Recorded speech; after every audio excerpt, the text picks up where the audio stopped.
ফেষ্টিভেলৰ মুকলি দিন ইতিমধ্যে 10টা বজাত আমাৰ বডোলেণ্ডৰ সন্মানীয় চিফ হাগ্ৰামা মহিলাৰী ডাঙৰীয়াই এই ফেষ্টিভেলৰ যিটো মূল দ্বাৰ এইটো মুকলি কৰি দিছে আৰু উলহ মালহ বুলি যিটো কয় মানে উকল মাকল যিটো পৰিৱেশ ইতিমধ্যে আৰম্ভ হৈছে আৰু বিভিন্ন ঠাই ৰাইজৰ আৰু বহিৰাজ্যৰ যথেষ্ট টুৰিষ্ট ইয়াত আহাৰ কাৰণে যিখিনি যোগাযোগ হৈছে আৰু তেখেতসকলে ইতিমধ্যে আহিছে আৰু পৰ্যায়ক্ৰমে দিনজোৰা যিটো কাৰ্যসূচী আজি কালি 12 দিনীয়া যিটো কাৰ্যসূচী লৈ পেলাই ইয়াত যিটো ফেষ্টিভেলটো পাতা হৈছে প্ৰত্যেক দিনাই বহুতো নতুন ইয়াত কাৰ্যক্ৰম দেখাৰ কাৰণে দৰ্শকসকলে ইয়াত সুবিধা পাব।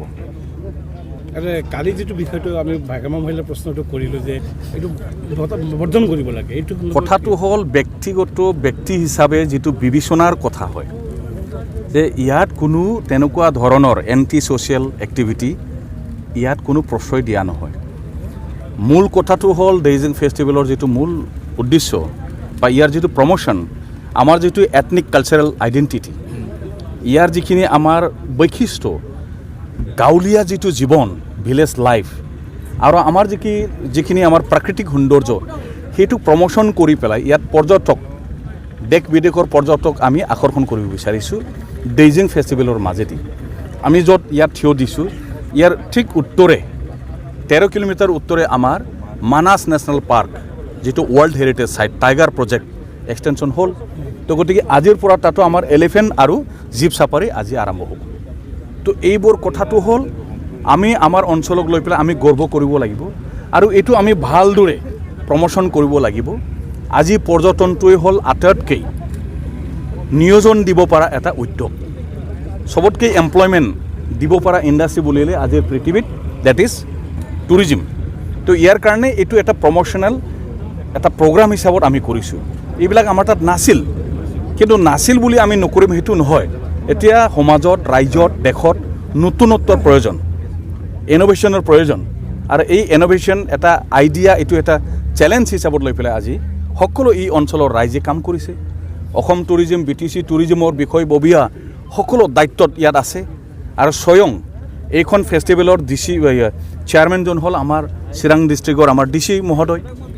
ইয়াত গোটেই জিলা প্ৰশাসন ইয়াত ইনভলভ আছে, অসম চৰকাৰ ইয়াত আছে, BTC চৰকাৰ ইয়াত আছে। ইয়াত কোনো এন্টি সোশ্যাল এলিমেণ্ট কৰাৰ কাৰণে কাকো সুবিধা দিয়া নহয়। অকল ইয়াত শান্তি অকল ইয়াত এটা সকলোৱে আহি পেলাই যাহাতে চবে ফূৰ্তি কৰিব পাৰে। সকলো ফেমিলি ল'ৰা ছোৱালী যিমান বয়সৰ শ্ৰেণীৰ ব্যক্তিসকল আছে সকলোৱে আহি পেলাই ইয়াত যাহাতে ভালদৰে উপভোগ কৰিব পাৰে। কালচাৰেল এক্টিভিটি কালচাৰেল প্ৰগ্ৰামবিলাক যাহাতে ভালদৰে চাব পাৰে। ইয়াত আমাৰ স্পৰ্টছ যিমান আমাৰ senior international medallist gold medallist যিখিনি আমাৰ বক্সাৰ আছে তেখেতসকলে ইয়াত প্ৰদৰ্শন কৰিব। এলিফেণ্ট সাফাৰী আছে, ভাল ফুড কুইজেন লোকেল কুইজেন যেটো আছে ইয়াত প্ৰমোশনৰ কাৰণে ইয়াত ৰাখা হৈছে যেটো ডেলিচিয়াছ বুলি কোৱা যায়, যেটো খাই পেলাই আমাৰ এই লোকেল অঞ্চলৰ ৰাইজৰ যেটো হেলদি যেটো এটা হেল্থ সেইটো আমি আনকো আমি টেষ্ট কৰাই পেলাই ইয়াৰ আকৰ্ষণ আমি কৰিব বিচাৰিছোঁ প্ৰমোশন কৰিব বিচাৰিছোঁ। এইটোতো সকলোৱে সেইটো বিচাৰে। Thank U.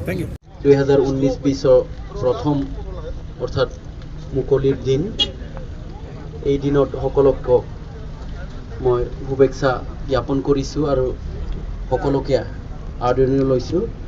আজি এতিয়া আমাৰ প্ৰথম কাৰ্যসূচী হিচাপত আমাৰ সাইক্লিং ইভেণ্ট আছে। তো এই সাইক্লিং ইভেণ্টতে উপস্থিত আমাৰ অসম চৰকাৰৰ সন্মানীয় মন্ত্ৰী শ্ৰীযুত চন্দন ব্ৰহ্ম ছাৰ আমাৰ উপস্থিত। 1 2 3 go